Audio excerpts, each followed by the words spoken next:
What's going on, guys? Somebody's gone here. We just had a ton of information about Season 8 Competitive released. I'm going to be going through it, talking you guys through exactly what the changes are, what the dates are. That way you guys know what to look for coming forward into Season 8 Competitive. We'll go over both FNCS and DreamHack and everything in between. So I hope you guys enjoy the video. If you do, make sure to like and subscribe. Let's get right to it. First, let's talk about DreamHack. It's going to be the same exact thing that we saw last season. They said they're going to do this in coordination with FNCS, and boom, it's all coming out on the same day. So we have 3 Cash Cup extras that are going to be qualified through the regular Trio Cash Cup. So you have to do so well in the Trio Cash Cup in order to qualify. This is both on NA East and EU, 3 tournaments per region, and the dates are right on the screen. Then we have the DreamHack Open, the premier event for DreamHack per season. This is going to be duos, and it's on the same days in NA East as it is on EU. So it's going to be long days. It's October 7th to the 10th. I'd imagine multiple heats per region, semifinals, and then grand finals. We don't know the exact format, the exact point system, or the prize pool yet, but what we do know is the dates and that they're coming. All right, now let's talk about FNCS and the official Fortnite events. They just released this blog post, so if you want to check it out, go ahead, read it through yourself. But I'll go ahead, read it through with you guys, give you a simple explanation of what's going on. Here's a thank you and shout out to the winners of the Season 7 championship.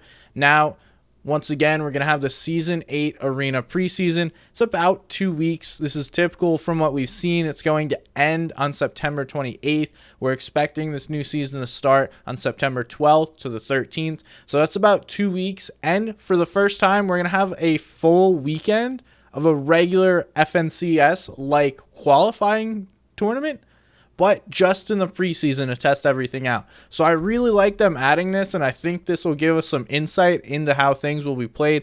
Obviously, people won't have the metas down, and we may see tweaks or changes based on the overall loot pool and exactly what's in the season. But I do like them actually putting in a warm-up test tournament to see how things will work. Then, here's your premiere. This is exactly what we're looking for. FNCS begins October 14th. This is what we want. But this season, unlike last season, we're only having 2 weeks of qualifiers. So instead of the 3 weekly qualifiers, we're having 2. It's the 15th and the 22nd, obviously depending on where you're located. And instead of the top 3 teams in round 4 qualifying straight to grands, it's going to be the top 5 here.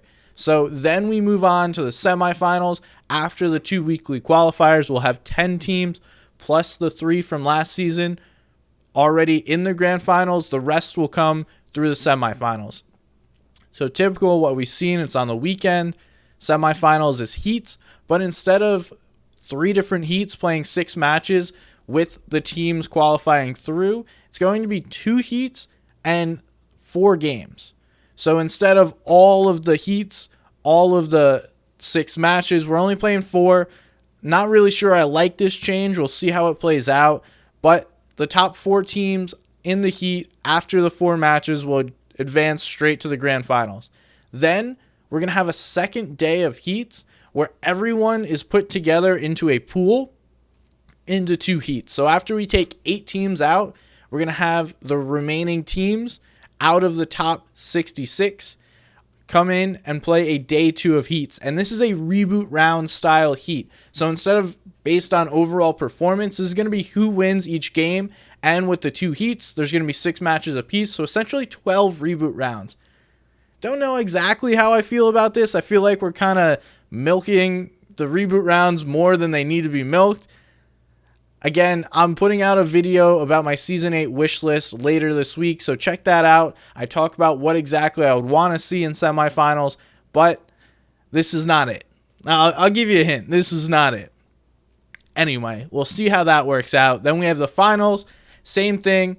The only difference this season between the previous season's FNCS Grand Finals is we're not going to have the top 3 teams auto-qual to the next season's Grand Finals. So Obviously, either something's going to change next year because this is the last official FNCS of the season. There is an end of the year tournament that they're going to call the FNCS Grand Royale event, which you could see at the bottom of the screen. But this is the last official trio FNCS. I don't know if it is for the entirety of Fortnite. I doubt that, but likely we're going to see some changes to the FNCS format next year. Lastly, on FNCS, let's talk about the prize pool. It's exactly the same as last season. All right, don't need to talk about the prize pool anymore. The FNCS Grand Royale event that I just hinted at is going to be a $5 million prize pool event starting on November 12th. It's a 2-week event, and we're going to see how that format is exactly going to come out later on this season. But if you've made round 4 of a weekly qualifier, if you've made semifinals, or if you've made the finals, so those 3 ways, you will qualify for the Grand Royale event. It's going to be a trio event. It says this year may make a trio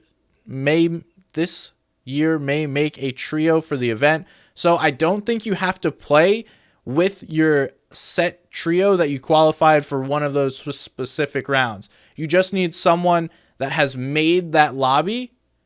Then they can create a trio, and then they will be able to play. So this is going to be like your last shot if you haven't made a set lobby in the last 3 FNCSs. So good luck. You got it. Arena. This is actually a pretty important one. Arena changes.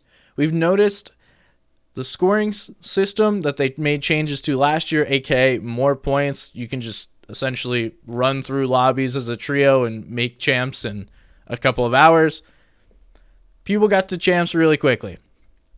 And they want champs to hold a little more value is what they're saying. They're going to make some adjustments, make it a little more challenging to get to Champions League. So we may see a decrease in the FNCS numbers. As far as overall player base, we saw a huge jump last season compared to previous seasons. So we don't know exactly what that's going to look like. It'll probably be after the preseason. One other thing that they're throwing in that I absolutely love is a fill option for Arena. I don't think it's going live with Season 8, but they said they're going to test it at some point in Season 8. Man, who doesn't want just a fill for Arena? You can find trios, you can find teammates.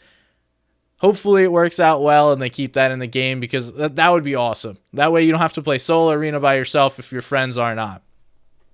Then we have the other competitive offerings. We have the Cash Cups, Trio Cash Cups on Mondays, Duo Hype Cups. This one's new on Fridays. And then we have the Solo Cash Cups. They're still on Sundays.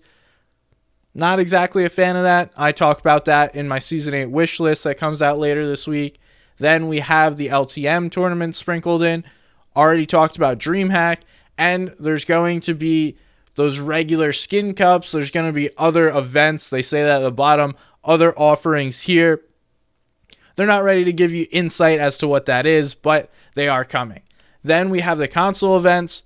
So $250 prize pool, and that is going to be November 5th to November 7th. So this is a jam-packed FNCS Season 8. Whether it be the console events, DreamHack, it feels like this is going to be a shorter season. They even say that. That's why they shortened the qualifiers to 2 weeks, so they could fit in this FNCS Grand Royale at the end of the season. So there's a lot to come, and it sounds like, based on their wording, there's even more events to come that haven't been announced yet. So a lot of cool stuff here for this season. Lastly, just want to share with you guys this schedule. This I found on Twitter. I'll link it below in the description, so check that out if you want. But essentially, it shows once tournaments start in October, there is no breaks. We're going straight through. There's going to be 1 week off the first week of November, and then we're straight gaming all the way to November 26th if you've made it through to the Grand Royale. Then we have the Cash Cups. We have the DreamHack. Everything in between. It is going to be a long haul. So lock in, boys. It's time for some Comp Fortnite. Thank you guys for watching. If you made it this far, please throw me a like on the video and subscribe to my channel. I appreciate you guys watching. Thank you so much for the support. We got a lot of comp to play this season. Lock in, get ready, find your teammates, find your style of play, and I'll see you guys on the battle bus.